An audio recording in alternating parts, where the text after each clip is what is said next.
Sepertinya mungkin sudah bisa ya.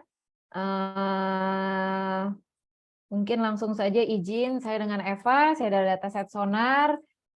Saya mau izin buka untuk webinar Ramadan kali ini. Assalamualaikum, salam sejahtera bagi semuanya. Terima kasih sekali sudah bergabung dalam webinar kami. Spesifik temanya diambil dengan Ramadan Money Mindset. Seperti apa sih pola pikir daripada konsumen kita? Mungkin di sini kami khususkan di bidang finance ya.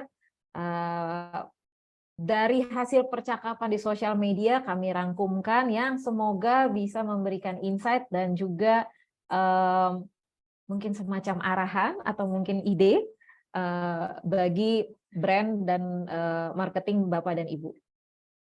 Mungkin kalau boleh saya izin memperkenalkan ada 2 speakers kita di siang hari ini.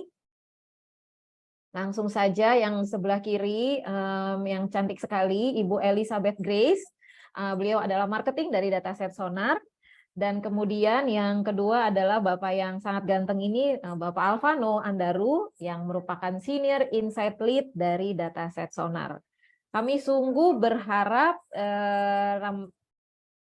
Ramadan webinar kami kali ini akan menjadi sesuatu yang insightful untuk Bapak dan Ibu.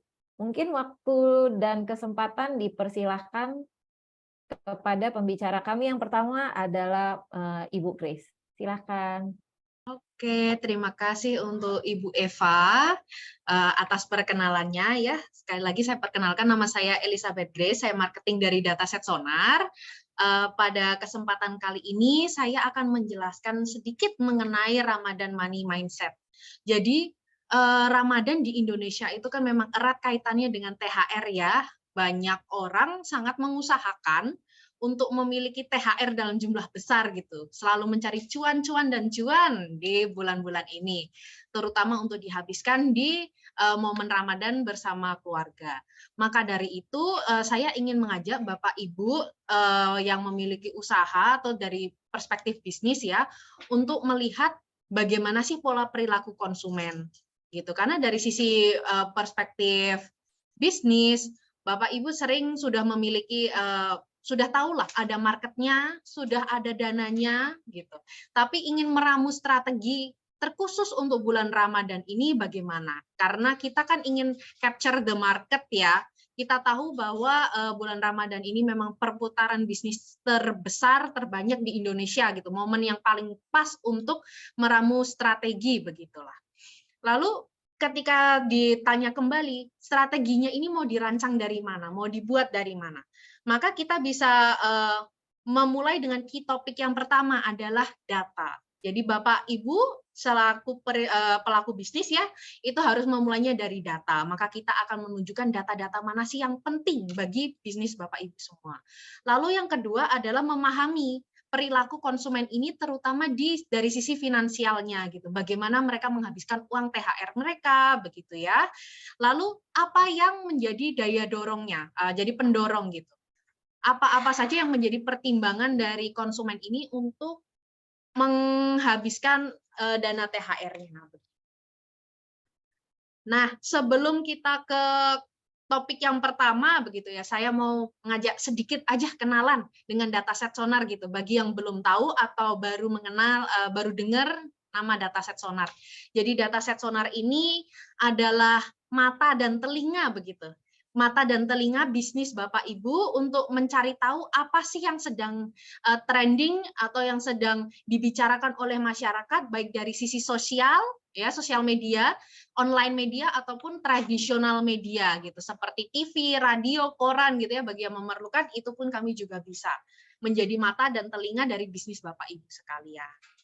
Lalu apa sih media intelligence? Media intelligence ini adalah cara baru ya untuk mengetahui perilaku konsumen gitu, cara baru untuk mengetahui apa yang dibicarakan oleh konsumen. Dan ini merupakan salah satu hal yang penting supaya strategi yang dibuat nanti ataupun rencana-rencana yang ingin dibuat secara bisnis itu tepat sasaran gitu.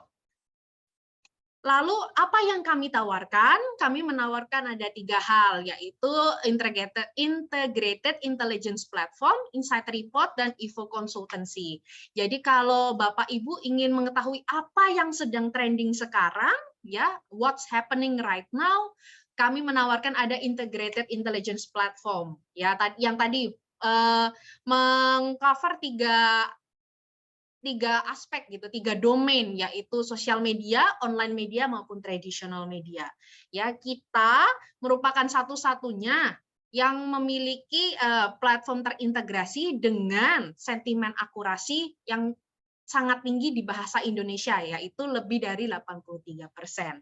Lalu ketika Bapak Ibu ingin mengetahui mengapa sesuatu terjadi atau ingin melihat hal yang lalu ya, hal yang campaign-campaign Bapak Ibu sebelumnya, maka kalian Bapak Ibu bisa gunakan Insight Report kami begitu. Dan kami ini memiliki lokal tim ya, tim lokal yang mampu berbahasa Indonesia sehingga Bapak Ibu mendapat tektokan nih, dapat mencari tahu Insight Report ini maksudnya apa gitu. Jadi Bapak Ibu tidak ada language barrier di situ.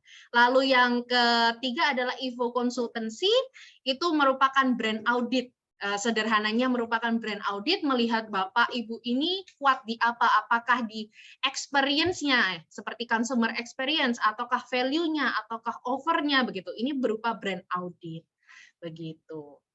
Lalu ini seperti yang saya sudah jelaskan tadi, Evo ini merupakan framework atau strategi ya yang baru dari kami, dari Dataset Sonar, yang mengupas mengenai experience, value, dan offer.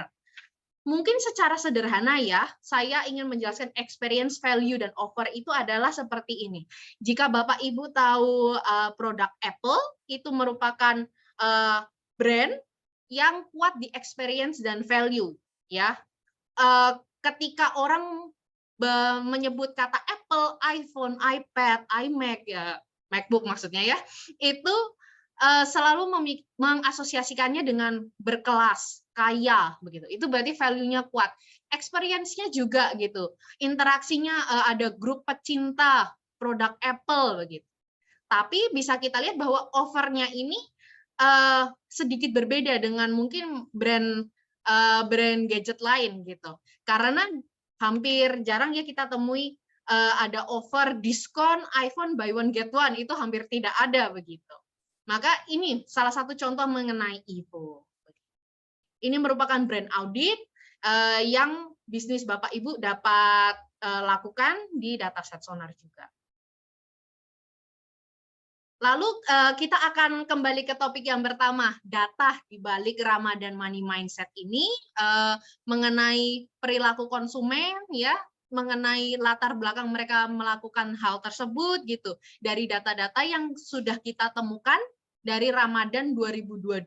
Begitu. Mungkin selanjutnya dapat saya serahkan ke Bapak Alvano untuk menjelaskan. Ya, thank you Ibu Eva dan juga Ibu Grace atas sedikit penjelasannya mengenai apa itu Dataset Sonar. Selamat siang teman-teman semua. Perkenalkan, nama saya Alvano. Saya Senior Insight Lead untuk Dataset Sonar Platform, dan dalam kesempatan hari ini kita akan sedikit membahas mengenai koneksi antara Ramadan dan juga cuan. Sebelum kita mulai, kita bakal simak dulu dengan topik utama yang paling banyak diperbincangkan oleh audiens di bulan Ramadan dan kaitannya dengan finance. Nah, dari data yang kita kumpulkan di Ramadan tahun lalu, dari April hingga Mei 2022, dengan jumlah total 1,6 juta bus, kita melihat bahwa 50% atau sekitar kurang lebih 800.000 bus itu membicarakan mengenai THR. Sementara sisanya itu terbagi dua antara mereka yang membicarakan mengenai zakat dan juga donasi. Jadi memang apa yang tadi disebut oleh Ibu Grace dan juga Bu Eva gitu, bahwa ketika orang berbicara Ramadan dan finance itu tidak jauh dari THR, dan kita bakalan coba deep dive lagi lebih lanjut mengenai 3 topik ini. Next slide.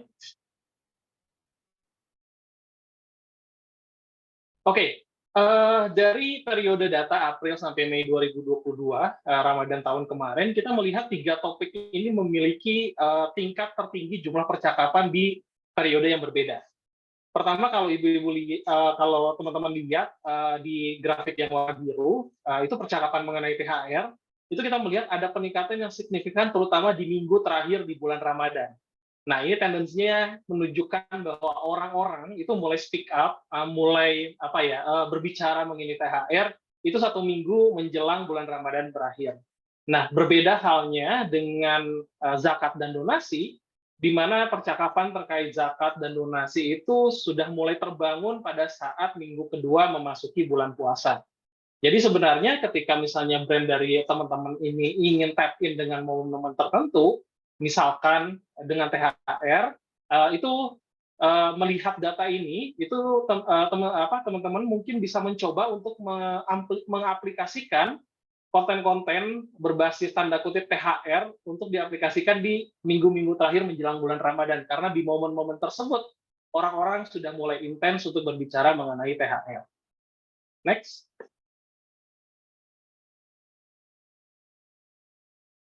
Nah, ketika kita berbicara mengenai THR, zakat dan juga donasi, gitu, kita melihat bahwa sebenarnya THR ini ada tujuan yang berbeda.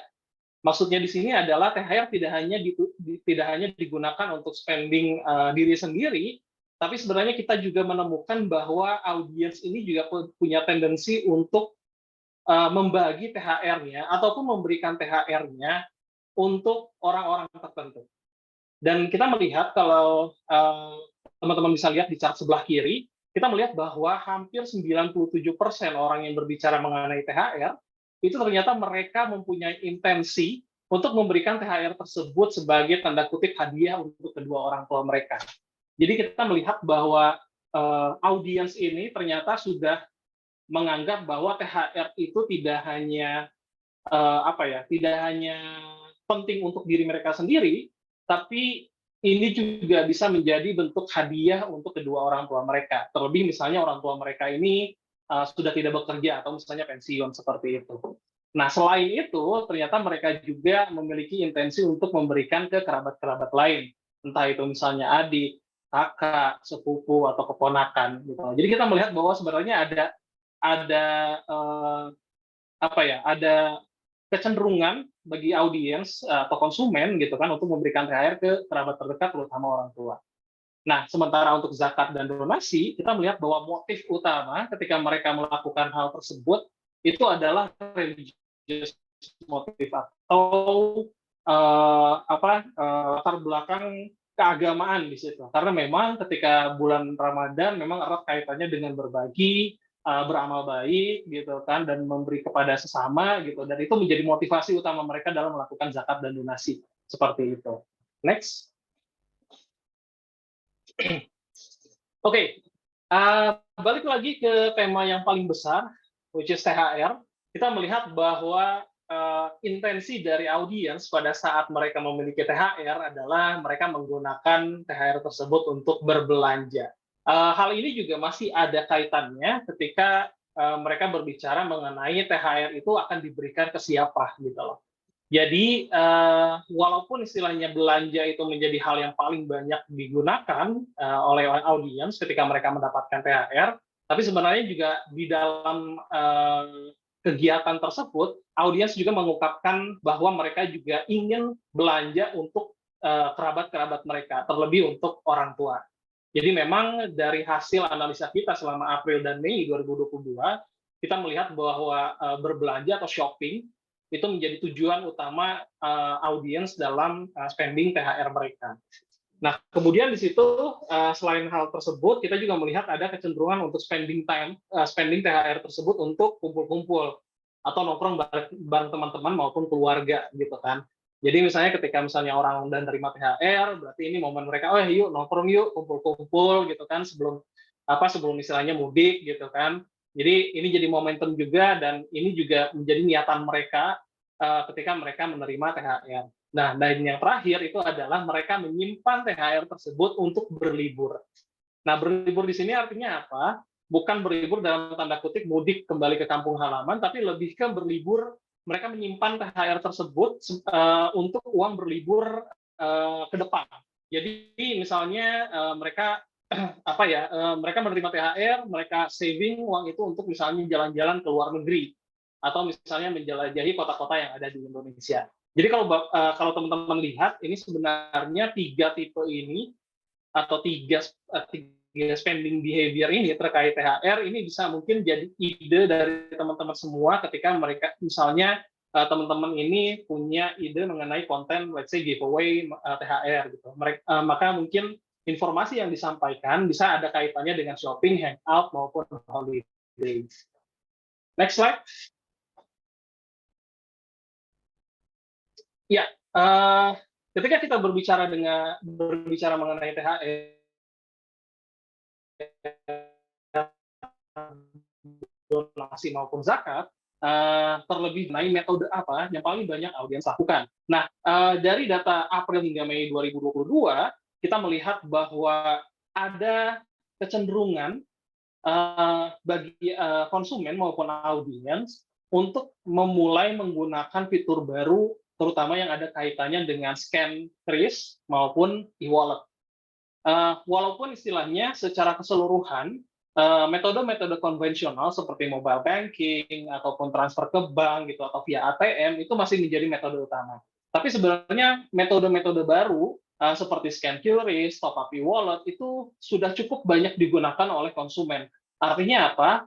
Bukan tidak mungkin menjelang Ramadan tahun ini yang hanya tinggal menghitung hari ini, kita melihat bahwa audiens bisa jadi mereka bakalan lebih banyak menggunakan metode-metode transaksi yang jauh lebih simpel seperti misalnya kris maupun e-wallet seperti itu.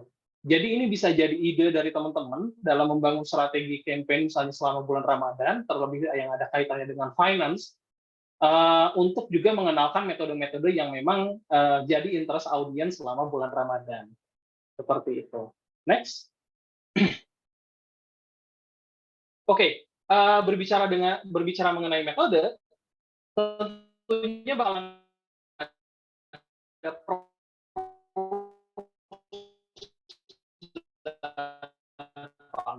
artinya ada tersebut, tapi juga ada sedikit sentimen negatif mengenai metode-metode yang memang konsumen gunakan terkait finance di bulan Ramadan.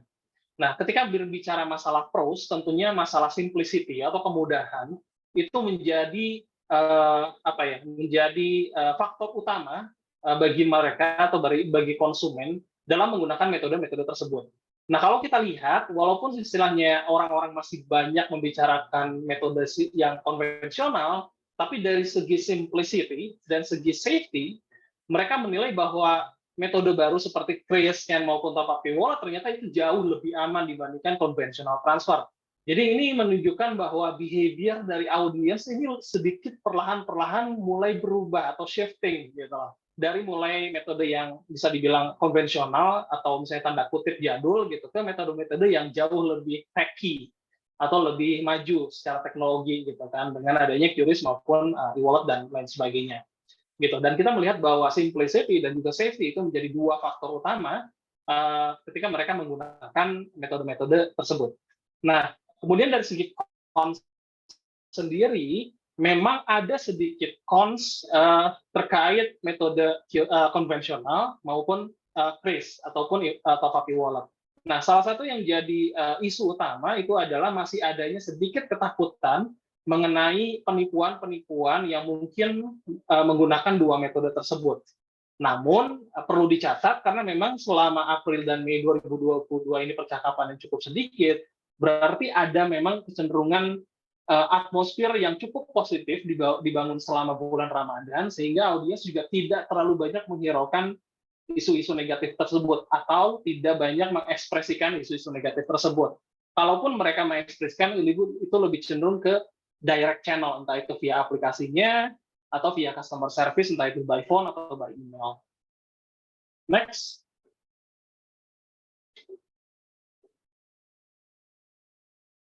Oke, di sini sebenarnya kita pengen memperlihatkan sedikit contoh percakapan mengenai metode pros dan cons dari masing-masing metode tadi. Jadi memang kalau boleh cerita sedikit, data science sonar yang memang didasari berdasarkan keywords gitu. Jadi memang keywords-keywords yang udah kita setup sebelumnya, kita bisa menarik percakapan dan kemudian kita analisa. Dan ini adalah beberapa sampel percakapan yang kemudian kita analisa untuk dijadikan insight untuk brand maupun produk dari teman-teman semua. Gitu. Jadi memang ini salah satu sampelnya dari segi pros dan cons terkait metode-metode yang banyak digunakan selama bulan Ramadan. Next.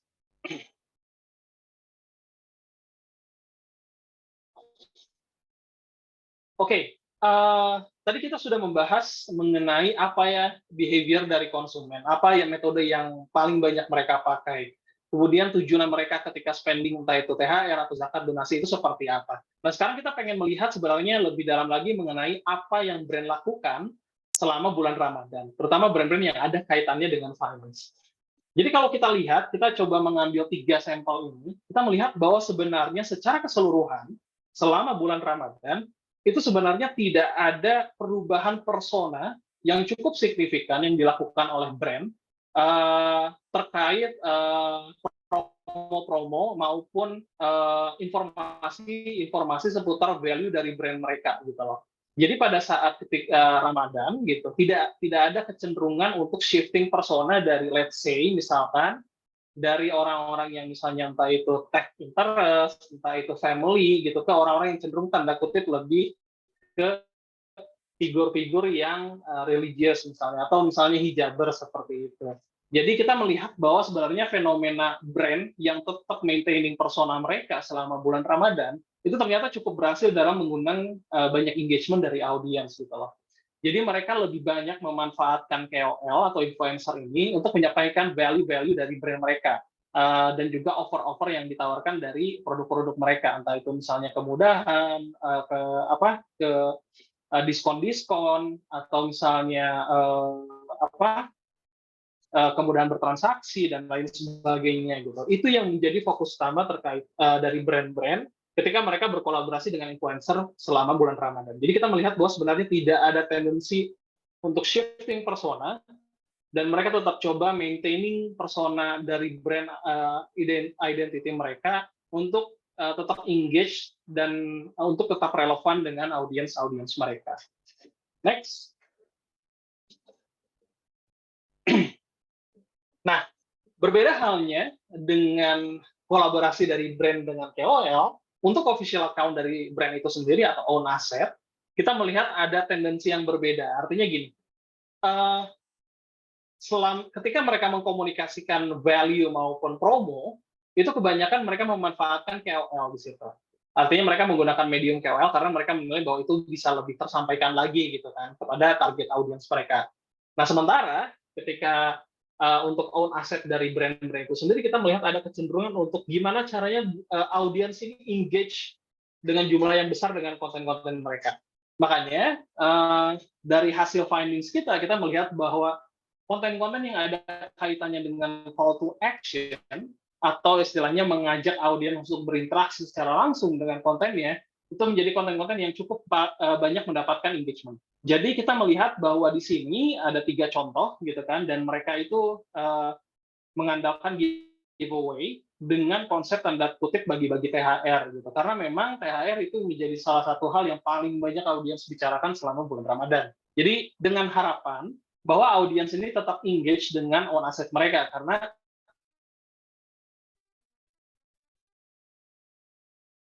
bagaimanapun memiliki harapan bahwa audiens yang memang terkoneksi dengan KOL ini juga terkoneksi dengan akun brand mereka secara langsung.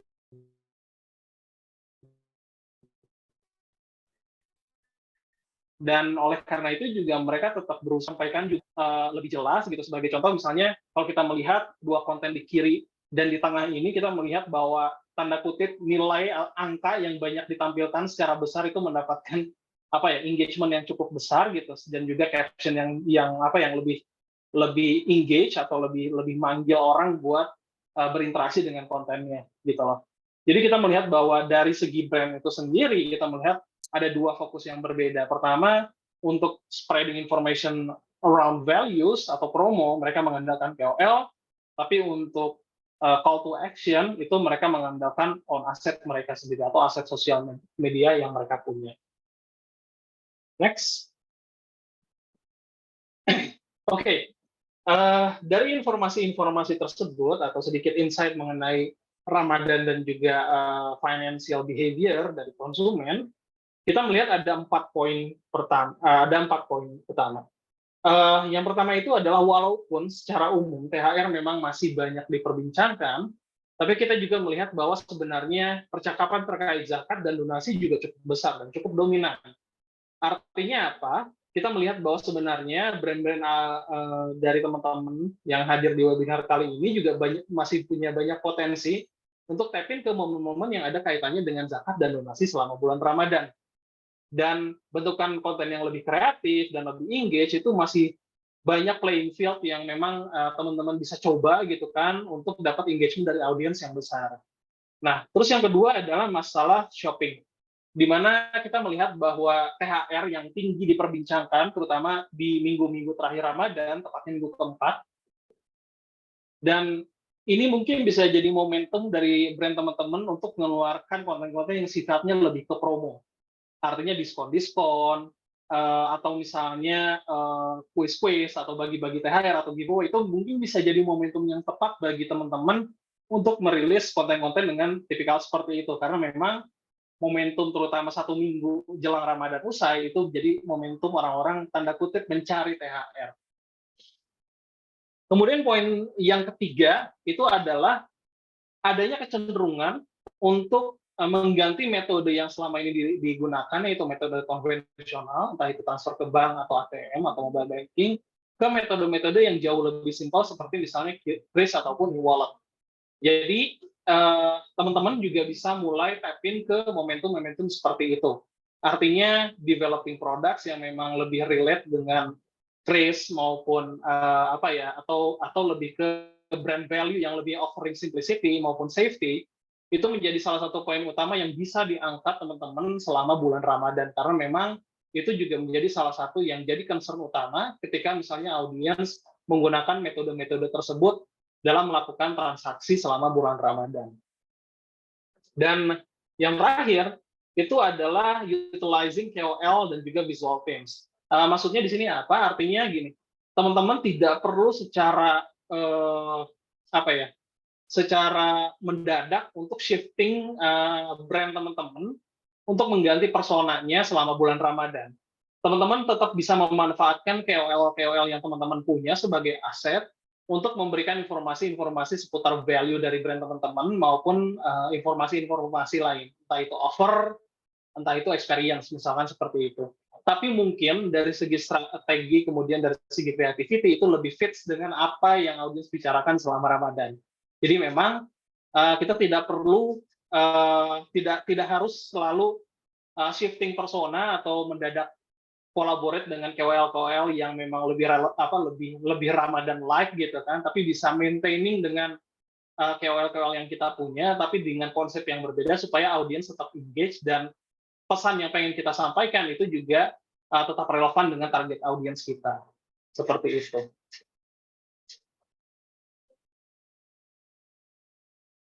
Ya, paling dari saya segitu aja. Mudah-mudahan insight kali ini bisa jadi input yang bermanfaat buat teman-teman semua. Terima kasih buat waktunya dan saya serahkan kembali ke moderator. Silakan Bu Eva. Kami masih menunggu pertanyaan. Silakan Bapak Ibu untuk mengetikkan pertanyaannya. Kita open for discussion di kolom chat langsung di situ. Mungkin saya aja yang dulu bertanya, boleh ya? Bapak Ano dan Ibu Grace, THR-nya mau dipakai buat apa? Intermezzo dulu, nyambi menunggu pertanyaan. Kayaknya simpen aja sih. buat sekolah anak. Buat sekolah anak. Biasanya ya dibagi proporsinya. Dibagi lah proporsinya. Sekian buat belanja. Ini oke. Sekian buat belanja, sekian buat anak gitu kan, sekian buat istri, ya gitulah. Oke. Jadi memang THR itu di plan ya. Maksudnya ya karena tahu akan dapat THR, jadi pengeluaran THR itu memang direncanakan gitu ya Pak Iya, Ano iya, ya. betul, betul, betul, betul, betul. Kalau saya pribadi memang direncanakan ya. Jadi, cuman mungkin nggak tahu ya kalau emang, let's say kalau kalau zaman sekarang buat orang-orang yang mungkin masih single, Oke. belum menikah gitu, mungkin kalau THR ya udah gue pengen belanja ini A, B, C, D gitu kan. Ya pasti setiap orang ketika memasuki phase hidup yang berbeda bakalan bedalah prioritasnya. Oke. Ibu Grace sama Ibu Grace. Kita sambil Mungkin menunggu kalau saya pertanyaan. untuk orang tua ya seperti tadi yang udah dijelaskan Pak Ano, mungkin saya Oh. akan berikan ke orang tua atau keluarga yang di desa terutama ya karena mungkin di desa biasanya lebih semarak, lebih rameh gitu. Sistemnya apa nih berarti? Transfer atau masih yang metode konvensional atau mungkin sudah ada sesuatu yang lebih modern mungkin yang dipilih? Mungkin kalau ke desa tradisional ya, masih konvensional, sorry. Masih konvensional, Karena sorry. ke orang-orang keluarga di desa mungkin penetrasi sampai pakai QR itu belum Iya, banyak. oke. Terus mungkin walaupun perangkatnya, HP-nya sudah memadai, tapi Hmm, orang tua masih bingung begitu, cara pakainya. cara Oke, pakainya gitu. baiklah. Masih mungkin di area sini saya izin bertanya lagi. Ada pertanyaan maaf Oh, dari ada. Kak Oh, Anindya. oh baiklah. Mungkin saya izin bacakan. Halo, halo Mbak. Salam kenal, Mbak Anindya. Mau bertanya. Tadi aku lihat untuk cara transfer kurvanya lebih dominan yang kris. Kalau kami dari sisi agency dan brand, semisal membuat digital activity dengan rewards rupiah, dalam arti memberikan uang cash gitu ya, memungkinkankah untuk menggunakan kris? Karena setahu saya kris itu kan harus scan barcode dulu. Terima kasih. Mungkin saya bisa oper langsung ke Bapak Alvano.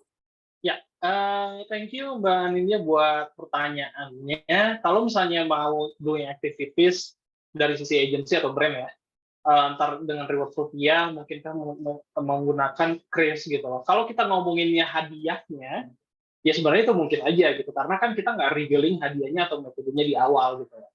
Dalam arti gini, oke misalnya Mbak mau bikin aktivasi, let's say giveaway lah, THR giveaway gitu. Terus kemudian Mbak udah punya pemenang, kemudian nanti pemenangnya nanti tolong misalnya kirimkan virusnya atau misalnya direct DM misalnya seperti itu, atau itu video call atau dan lain sebagainya. Jadi metode yang dilakukan itu sebenarnya nggak perlu kita revealing di awal itu seperti apa, gitu kan? Itu bisa jadiin di belakang layarnya aja gitu loh. Tapi mungkin yang lebih harus kita perhatikan itu sebenarnya seperti ini, bentukan kontennya supaya audience engage itu seperti apa sih gitu kan. Let's say gini, misalnya mau minggu keempat bulan puasa gitu, orang-orang udah ngomongin THR, orang-orang udah ngomongin belanja gitu kan. Nah mungkin bisa menggunakan keyword-keyword seperti itu, THR, belanja, supaya audiens lebih lebih kena kesannya gitu. Jadi kalau untuk masalah metode menurut saya itu sebenarnya tidak masalah karena memang itu bisa dilakukan di belakang gitu. Paling itu aja sih. Jadi mungkin pesannya memanfaatkan mungkin memakai hashtag yang memang juga populer banyak dicari dari percakapan di sosial media. Seperti itu ya Pak Ano ya? Iya betul. Oke, baiklah. Terima kasih juga Mbak Anindya. Thank you. Mungkin saya mau bertanya lagi. Ini tadi agak menarik sebenarnya soal berbicara KOL findings. Bahwa salah satu insight dari tim Sonar ya, kalau kita sesuaikan yuk pemilihan KOL-nya dengan DNA-nya brand masing-masing ya. Ya betul. Dalam arti jangan jadi terlihat agak jauh gitu ya. Biasanya pakai yang misalnya ibu-ibu trendy, mungkin siapa tahu brand saya ini ya punya target marketnya memang ibu-ibu karena memang kami superior dalam membuat keputusan dalam hal THR, Ya, the THR most rumah powerful tangga. being on earth. Ya. Okay. Terima kasih. Nah, jadi boleh nggak cerita lebih sedikit lagi, elaborate lagi soal KOL ini? Karena kan memang I think ya sebagai sesama pemakai sosial media ya, kita juga banyak melihat kalau masing-masing brand memang memiliki KOL strategi masing-masing dan berbicara mengenai Ramadan pastinya semua berlomba melakukan activity. So I think this is important if ada apa tipsnya untuk memilih KOL, boleh tolong elaborate lagi nggak, Mas Ano? Terima kasih loh. Oke, jadi terkait pemilihan KOL itu yang terpenting adalah seperti yang tadi Mbak Eva bilang bahwa you have to maintain your brand identity or brand DNA.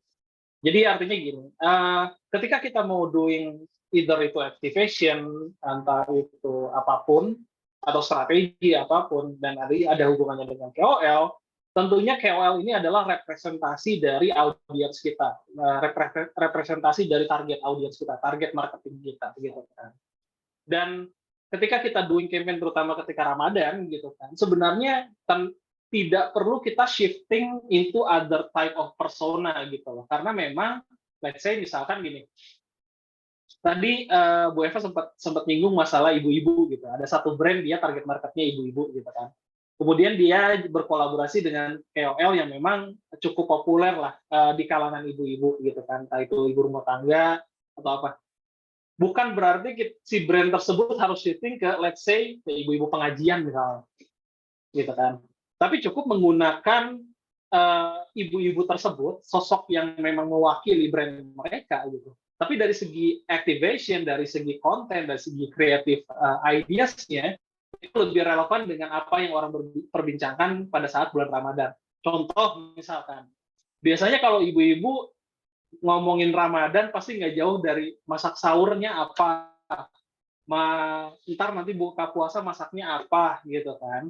Nah KOL ini yang ibu-ibu ini gitu kan, ya mungkin let's say brand ibu-ibu ini dia kolaborasi dengan salah satu figur gitu kan. Figur ini bisa membahas masalah masak sahur apa, masak untuk buka apa, gitu tanpa harus kita jangan ibu-ibu ini gitu loh. Karena memang lagi Ramadan nih gitu kan, lagi Ramadan nih kayaknya ibu-ibu ini terlalu gimana gitu dari segi figur dari ini gitu. Tapi sebenarnya dari segi kreatif masih bisa relevan gitu karena memang target audiensnya fit gitu loh dengan brand identity atau brand DNA-nya gitu loh. Jadi it will be always an option, tapi sebenarnya itu bukan sesuatu yang harus diambil gitu loh. Jadi banyak hal yang sebenarnya brand-brand atau teman-teman bisa explore selama bulan Ramadan gitu. Hal yang harus paling diperhatikan adalah konten-konten yang ditampilkan itu apakah relevan dengan apa yang target audiens teman-teman bicarakan atau enggak. Kurang lebih seperti itu sih. Thank you. Oke, terima kasih Pak Ano. Maaf ini Mbak Eva barusan ada kendala di device-nya, nanti beliau bergabung kembali. Mungkin sebentar saya sambil lanjutkan ya. Berarti kalau tadi Pak Ano nge-mention masalah KOL ini dan sosok ibu-ibu begitu. Mungkin bisa ya para brand ataupun mungkin agensi yang bekerja dengan brand begitu. Memilih sosok-sosok representatif KOL ini yang sesuai dengan chart kita yang di awal. Misalnya ingin membagikan THR untuk orang tua, untuk keluarga, mungkin bisa menggunakan KOL yang merepresentasikan itu ya? Yes, betul. Tanpa harus merubah identity personanya gitu kan. Kayak misalnya gini, nggak mungkin kan kalau misalnya ada brand yang relatable dengan gaming gitu kan, KOL-nya misalnya e-sport semua, e-sport athlete gitu kan, terus tiba-tiba karena bulan Ramadan dia shifting ke anak muda gitu loh, yang nggak ada relevansinya dengan gaming gitu kan, itu kan bakalan agak sedikit tumpang tindih ya dengan brand identity mereka gitu loh. Mereka tetap bisa kolaborasi dengan orang-orang seperti itu, entah itu e-sport athlete gitu kan, tapi mungkin dari segi konsepnya, dari segi kreatifnya itu yang bakalan di-tweak sedikit gitu yang memang sesuai dengan apa yang banyak audiens bicarakan selama bulan Ramadan. Kayak gitu sih. Misalnya kayak let's say ada satu brand gaming misalnya. Dia kolaborasi dengan salah satu atlet e-sport gitu kan. Ya mungkin bisa aja mereka mengkonsep THR dalam tanda kutip dengan konsep guys mau nggak menang Diamond Mobile Legend misalnya kayak gitu. Ada nih Mobile Legend THR buat kalian gitu kan. Itu juga sebenarnya udah ngomongin apa yang orang-orang banyak ngomongin selama Ramadan gitu kan. Tapi in a concept itu tetap relevan dengan audiens mereka yang memang playing Mobile Legend gitu. Karena memang kita nawarin THR-nya bukan uang, tapi misalnya top up Diamond Mobile Legend. Misalnya seperti itu. Gitu. Baik, terima kasih sekali Mas Ano. Do we have new questions? Belum ya? Mohon maaf tadi ada gangguan internet sedikit. Mungkin saya boleh ini nggak ada pertanyaan sekitar EVO tadi yang agak di awal. Terkait mungkin ini ya, mungkin apa Mbak Grace atau Mas Ano, ini kan sangat menarik. Apakah ini maksudnya dari interaksi audiens di sosial media dalam arti percakapan itu semua dikelompokkan menjadi 3 buckets berbeda gitu ya? Ada yang experience, ada yang values, ada yang offer. Dengan manfaatnya mungkin bagaimana nih? Maksudnya insights-nya jadi lebih strategik atau bagaimana? Mungkin bisa dielaborate lebih nggak ini? Terserah nih, mau Mas Ano atau Mbak Grace? Mungkin aku boleh tambahin kali ya, karena tadi kan Bu Grace sudah sempat mention masalah EVO sih. Jadi sebenarnya kalau untuk EVO konsultansi di sini itu sebenarnya kita bakalan coba define each conversation, each content yang brand Bapak Ibu punya berdasarkan 3 kategori: experience, values, dan offer. Tujuannya apa? Sebenarnya tujuannya untuk melihat strength dan juga bisa mengetahui dari brand Bapak Ibu sendiri dan gimana persepsi audiens terkait brand Bapak Ibu dalam 3 kategori tersebut. Kayak tadi misalnya Bu Grace mention kalau Apple, misalnya orang tahunya pasti experience dan value, karena dari segi offer harga mereka mahal. Nah, ini mungkin bakalan berbeda ketika kita ngomongin kompetitornya, misalnya Samsung. Gitu. Samsung bisa jadi unggulnya di experience dan offer, tapi not in a value sense gitu loh. Nah, ini kan sebenarnya yang bisa jadi pertimbangan dari brand Bapak Ibu gitu loh. Misalnya contoh kayak gini. Ada satu let's say brand makanan misalkan. Ada makanan A dan makanan B.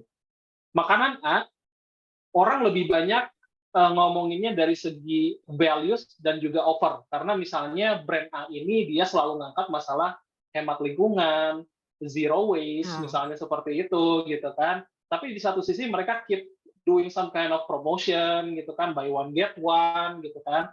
Tapi orang-orang tidak terlalu banyak ngomongin ini makanannya enak atau makanannya gurih gitu kan. Misalnya gitu.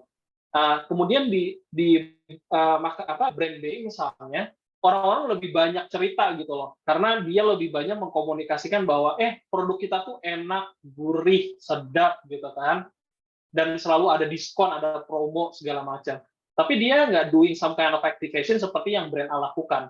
Nah sebenarnya kan dari sini brand Bapak Ibu bisa tahu sebenarnya di mana titik yang sebenarnya kurang dan sebenarnya mana potensi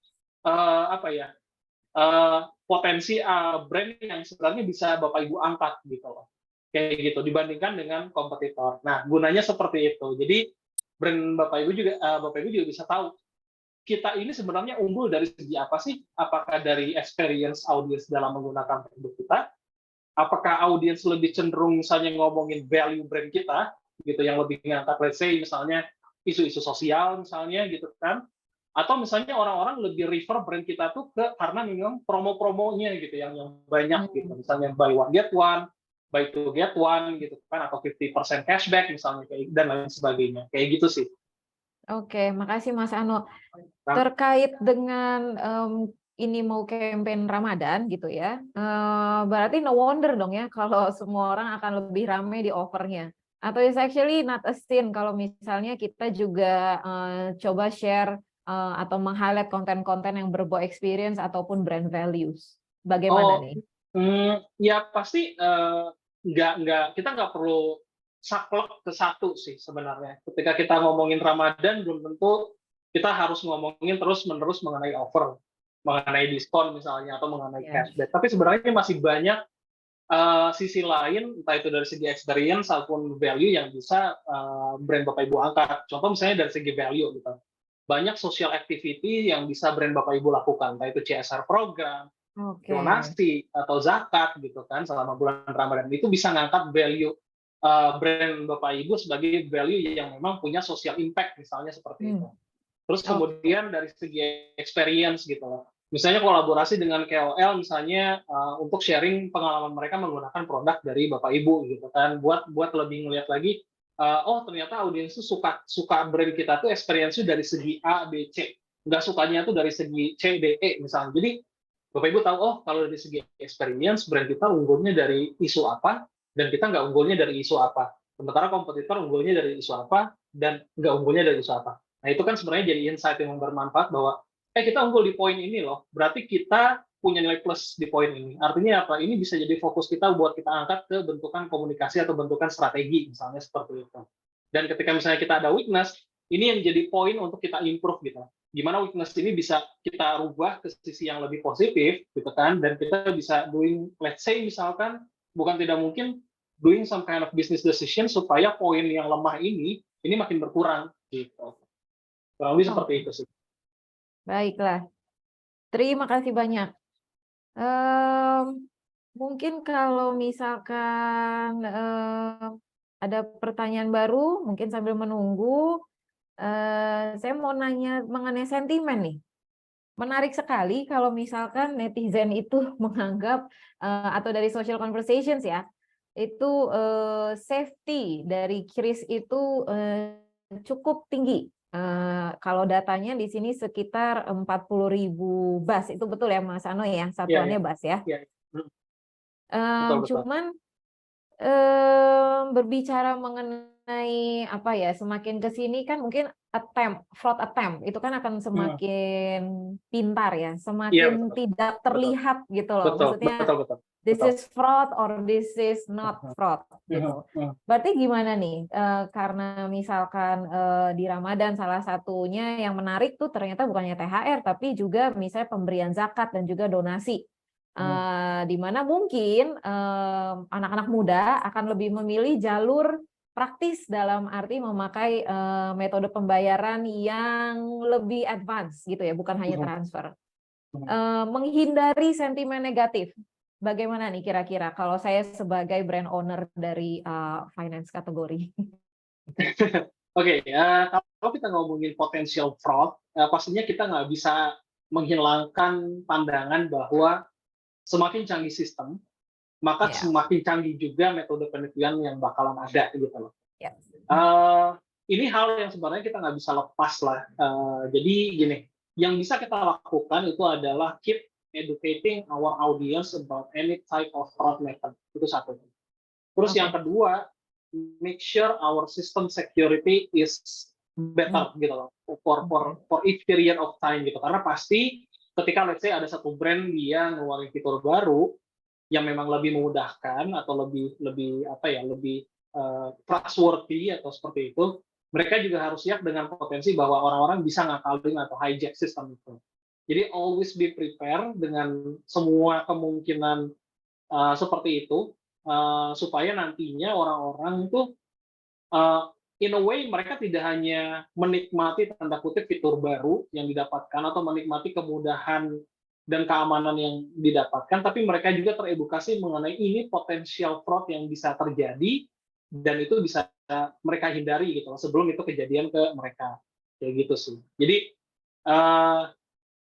mungkin kalau aku bilangnya mungkin always listening to your consumer sih. Jadi penting untuk kita tahu apa yang audiens bicarakan terkait brand kita, keluhan-keluhannya apa, kategorinya seperti apa, sentimennya seperti apa, supaya kita tetap tahu bahwa oh ini loh yang jadi kelemahan brand kita dan ini yang banyak audiens kita keluhkan gitu loh. Jadi nanti ke depannya juga bisa jadi itu business decision yang bisa lebih baik gitu kan, dan juga improvement in a system for a better future sih gitu.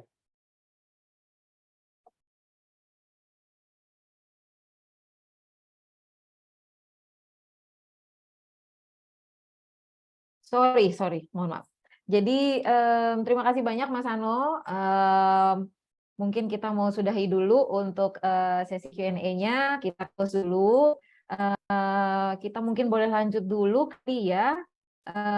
Nah, ini adalah mungkin kalau boleh dari kami mau mencoba sekiranya untuk Bapak dan Ibu untuk membantu brand masing-masing. Sebenarnya di luar daripada finance kategori, kami juga menyediakan istilahnya eksklusif trend report, bisa mengambil dari data Ramadan tahun lalu ataupun mungkin sifatnya pre and post. Dalam arti tahun lalu dibandingkan dengan tahun ini.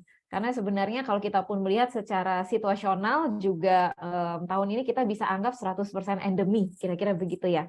Jadi kira-kira table of content-nya seperti apa, ada di sebelah kiri, dalam arti bukan hanya consumer behavior, but it is also about reviewing your competitors, gitu.